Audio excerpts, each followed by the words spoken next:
Hello and welcome to this episode of Goa Current, our daily dose of analyzing the important news and the headlines and going behind them and giving it perspective.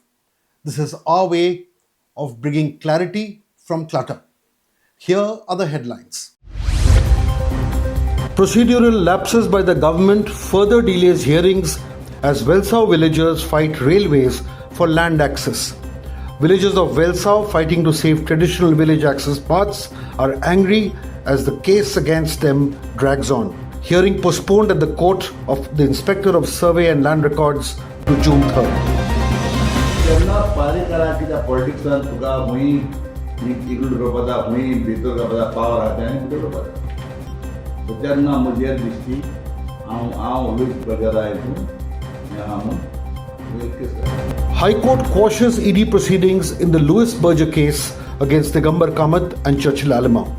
These proceedings were quashed on technical grounds of the ED not taking sanction before prosecution. Mr. Kamat and Mr. Alemao have been accused of charges of accepting kickbacks for 1,031 crores in the water and sewerage project from US consultants Berger.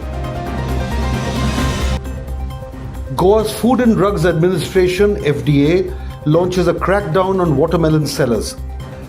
After 4 family members died in Mumbai recently after consuming watermelons, the FDA in Goa decided to do mass inspections of watermelons with vendors.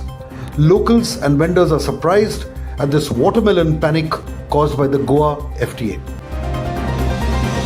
Let us now look into each of the 3 stories, starting with the fight of the Velsao villagers in merely getting access to lands that they had always used, which are now being usurped, according to them, by the Southwestern Railways for the double tracking railway project, which has really irked and angered villagers in Velsao and other parts.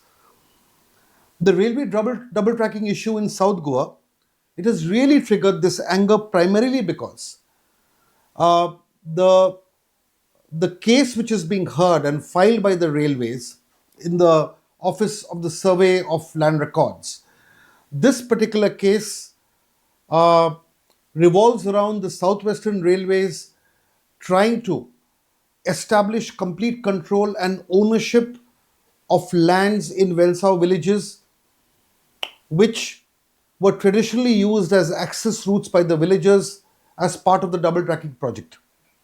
The villagers allege that with the active support of the state administration and the Goa police, the railways have illegally occupied land that was not only the right of way, but functioned as stormwater drains in the monsoons.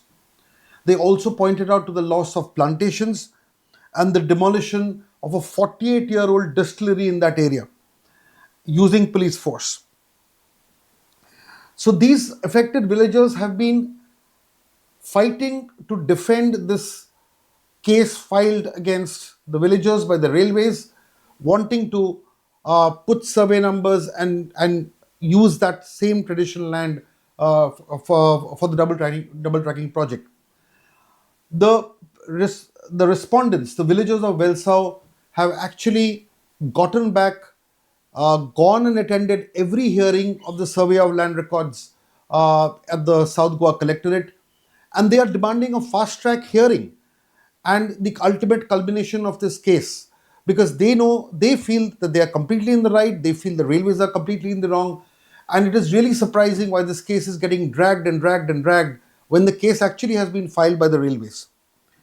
The affected villagers last month had gone there and had very clearly told the judge from the Survey of Land Records to dispose of this case, in the sense that start the hearing immediately and then dispose of the case quickly. May 4th was the date given, but delays kept on happening. Now, the Southwestern Railways has not only proposed appointing a new lawyer and have also sought time that they cannot be participating in this case or attending it before June 2026, which is about more than a month later. And the villagers have strongly objected, saying that enough time has been given and this case needs to be heard quickly.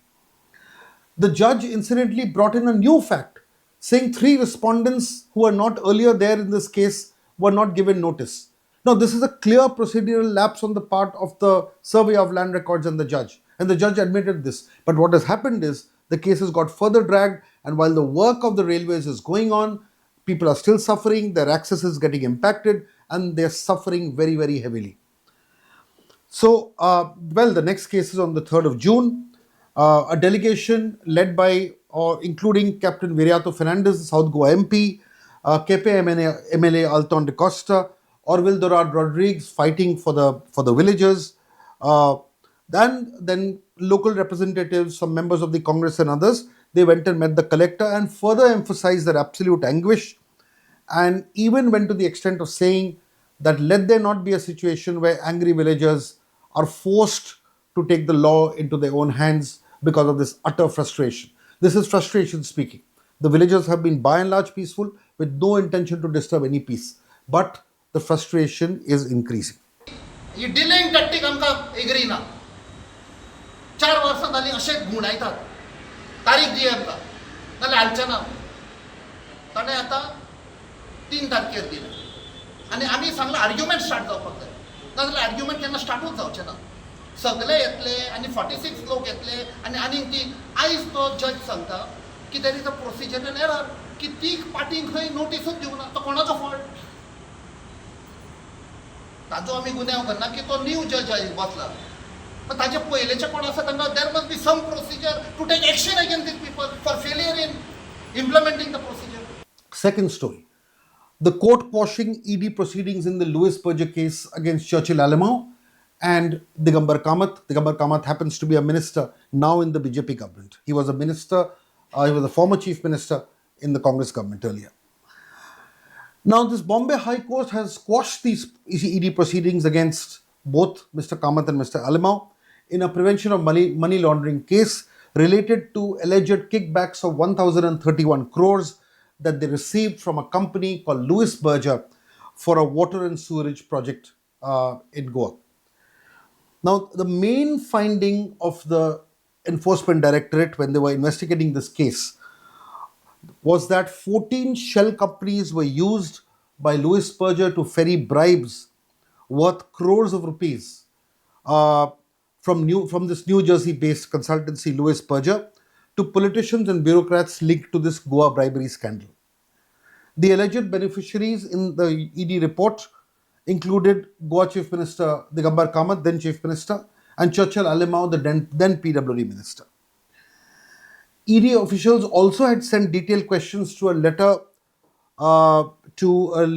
rogatory to the senior vice president of Louis Berger as well. Now, ED officials, again, these allegations were made, and they also stated that the bribe money that came in and were given to officials in Goa and politicians amounted to 4 crores rupees. Of course, and they even went to the extent of saying the original bribe amount asked for was 2 crores, it was enhanced to 4 crores. This is basically the case which is now going on. And the core allegation was that Kamat and Alemao and other government officials were accused of accepting this bribe. And in dollar terms, it was $976,630 bribe from Louis Berger officials for the sewerage project. So, the whole project was, of course, 1,031 crores and was funded by the Japan International Cooperation Agency, JICA. Okay, and let's make it very clear, JICA was not involved in any corruption at all. It was basically funded by JICA, but Louis Berger was accused of giving the bribes. So, of course, then top officials linked to this whole project, Churchill Alemao were arrested by the crime branch, and there was a charge against Digambar Kamat, also the chief minister, with criminal conspiracy under IPC sections 120B and 201 relating to conspiracy and tampering of evidence. So let us accept and let us understand that this Louis Berger case and this corruption case has not been quashed by the High Court. The High Court has only quashed the ED proceedings on the technical grounds that sanction was not taken before prosecuting Digambar Kamat because he was a public servant, and Churchill Alemao, who was a public servant then. And that is very important because this is not an acquittal of either Alemao or Digambar Kamat. It's basically a quashing of the ED investigations till the technical anomaly is corrected. That is seeking sanction. Of course, it's another matter to and we can only hazard a guess whether the sanction will be given again and the case goes to the MAPSA court for the trial to happen. That is still awaited, but let us make no mistake, the case has not been quashed. ED proceedings have been quashed at this point of time because sanction has not been taken.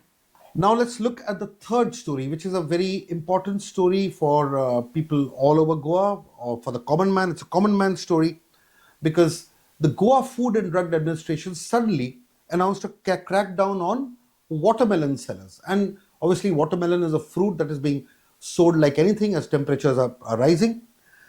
And the reason for this is very interesting. 4 members of a family in Mumbai recently died after eating watermelon at night at home.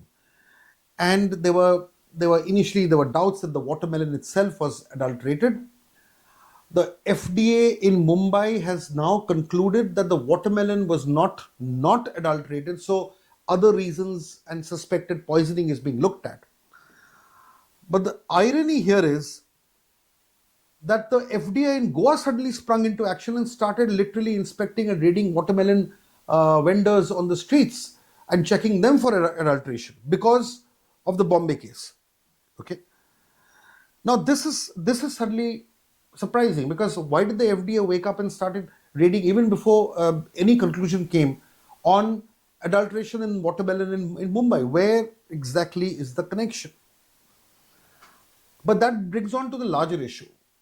That is the administration serious about food safety? Because food safety is not a joke. Instead of knee-jerk activities like this, suddenly raiding watermelon sellers, we are interested in getting additive-free fruits, vegetables, etc. as a consumer right.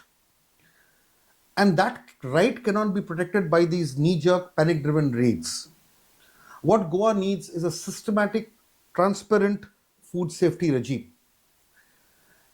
It is hell-bent on taking these knee-jerk reactions without actually telling us what the data is. Is there a process by which fruits and vegetables are regularly checked in different markets? We don't see that happening. Is there a process by which these checks happen? What chemicals are actually screened? Which labs are used for this kind of screening? How many inspectors are trained to do this? Where is the infrastructure for this kind of training to happen? Because these things are more important than these sudden raids on these poor watermelon vendors on the streets of Panjim, Margao and other places. Because there are serious complaints, and that is important, that FTA raids are often used as arm twisting exercises against people who have fallen foul of the administration and political rivals. This is the complaint, and this complaint needs to be addressed.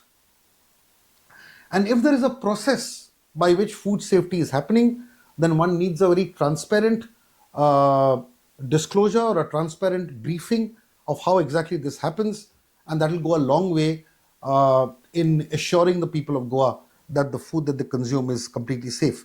Show us the board, show us the testing chain, show us the lab, show us how the inspectors are getting trained. That will give us confidence.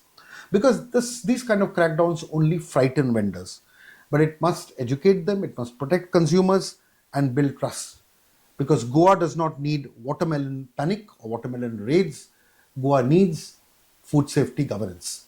That's all for now. Keep supporting Inc. Goa.